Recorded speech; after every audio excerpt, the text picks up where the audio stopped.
আমরা সংসদে যা আছি তাই নিয়ে আমরা সিংহের মতো লড়াই করে যাব ইনশাআল্লাহ।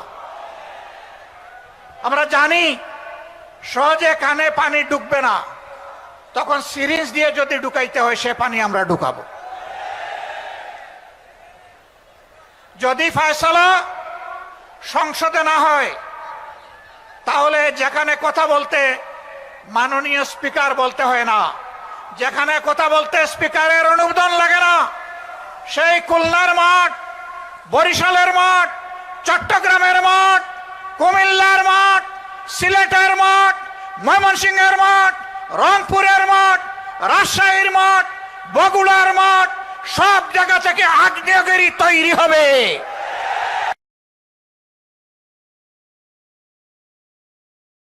এই আগ্নেয়গিরির দাবানলে সমস্ত আবর্জনা পুড়ে সারকার হয়ে যাবে।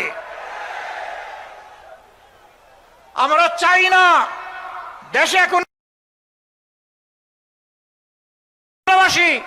শত যন্ত্রণা বুকে নিয়ে আমরা নির্বাচনের ফলাফলকে আমরা মেনে নিয়েছি, কিন্তু একথা মনে করবেন না কেউ, নির্বাচনের ফলাফল দেশে একটা গৃহযুদ্ধ শুরু না হোক সেই জন্য আমরা মেনে নিয়েছিলাম। আমরা কারো বাপদাদার চক্রাঙ্গানিকে আমরা পরোয়া করব না, অন্যায়ের কাছে আমরা মাথা নত করব না। আমাদের নেতৃবৃন্দ হাঁটতে হাঁটতে ফাঁসির তক্তায় দাঁড়িয়ে মুচকি হাসি দিয়ে আমাদেরকে শিখিয়ে দিয়েছেন, জাতির জন্য প্রয়োজনে তোমাদেরকে ওই মুচকি হাসি দেওয়ার জন্য তৈরি থাকতে হবে।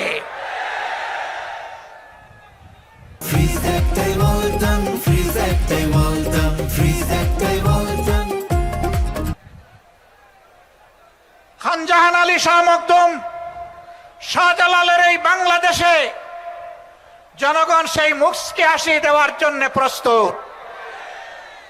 আমরা কোনো আধিপত্যবাদের কাছে মাথা নত করব না। সরকারকে স্পষ্ট বলে দিচ্ছি, যদি এই দেশবাসী এবং আমরা দেখতে পাই আধিপত্যবাদের সামনে আপনারা মাথা নত করছেন, আপনাদেরকে আমরা ছেড়ে কথা বলবো না।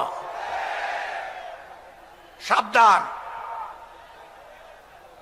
20 কোটি মানুষের 24 কোটি হাত আজ প্রস্তুত। সীমান্তে সুড়সুড়ি দেওয়া হচ্ছে। পশ্চিমের নামে একটা দেশ তাদের নাগরিকদেরকে অবৈধভাবে আমাদের দেশে ঠেলে দিতে চাচ্ছে। আমাদের মুষ্টিমেয় বিজিবি সদস্য সীমান্তে যখন দাঁড়িয়ে গেছে, জনগণ তখন তাদের ডান হাতে পরিণত হয়েছে। এই ডান হাত সারা বাংলাদেশের 20 কোটি মানুষ। অতএব আমরা চাই না আমাদের কোনো প্রতিবেশীর ঘুম এবং শান্তি কেড়ে নিতে, আবার কোনো প্রতিবেশী আমাদের দিকে তাদের কালো হাত বাড়াক, ওইটাও আমরা চাই না। যদি কেউ আমাদের দিকে কালো হাত বাড়ায়, মহান আল্লাহর উপর ভরসা করে বলছি, সেই কালো হাত ভেঙে দেওয়া হবে ইনশাআল্লাহ। প্রিয় খুলনাবাসী, মনে হচ্ছে আরেকটি অনিবার্য বিপ্লবের জন্য প্রস্তুতি নিতে হবে।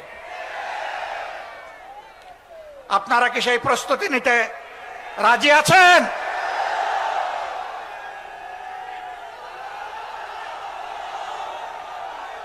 সম্মানিত বন্ধুগণ, এই বিপ্লব কোনো দলকে ক্ষমতায় বসানোর জন্য নয়, কোন গোষ্ঠী এবং পরিবারকে তুষামুদ করার জন্য নয়, কোন আধিপত্যবাদের কাছে মাথা নত করার জন্য নয়, বরঞ্চ দুনিয়ার বুকে স্বাধীন সার্বভৌম রাষ্ট্র হিসাবে সম্মান, ইজ্জত, শক্তি, সাহস নিয়ে মাথা তুলে দাঁড়ানোর জন্য হবে আগামীর বিপ্লব ইনশাআল্লাহ তাআলা লাজিম।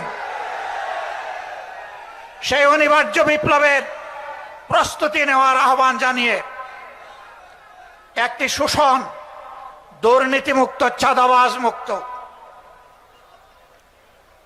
দলীয় প্রভাব মুক্ত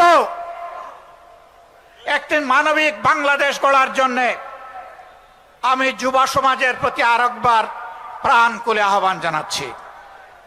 যুবকরা সব প্রস্তুত আছেন?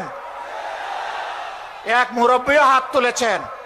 আমার ধারণা ওনার বয়স হবে 75 বছরের কাছাকাছি। মানে যুবকদেরকে তিনি জানিয়ে দিলেন, তোমরাই শুধু যুবক নও, জাতির প্রয়োজনে বয়স যাই হোক আমরাও যুবক। একসাথে আমরা লড়াই করব অন্যায়ের বিরুদ্ধে, আধিপত্যবাদের দূষরদের বিরুদ্ধে, দলখানাদের বিরুদ্ধে, চাঁদাবাজদের বিরুদ্ধে, দুর্নীতিবাজদের বিরুদ্ধে, আমার শিশুর সন্তান যে কেড়ে নেয় সেই দর্শকদের বিরুদ্ধে। আল্লাহ হাফেজ। বাংলাদেশ জিন্দাবাদ। 11 দলীয় ঐক্য জিন্দাবাদ। খুলনাবাসী জিন্দাবাদ।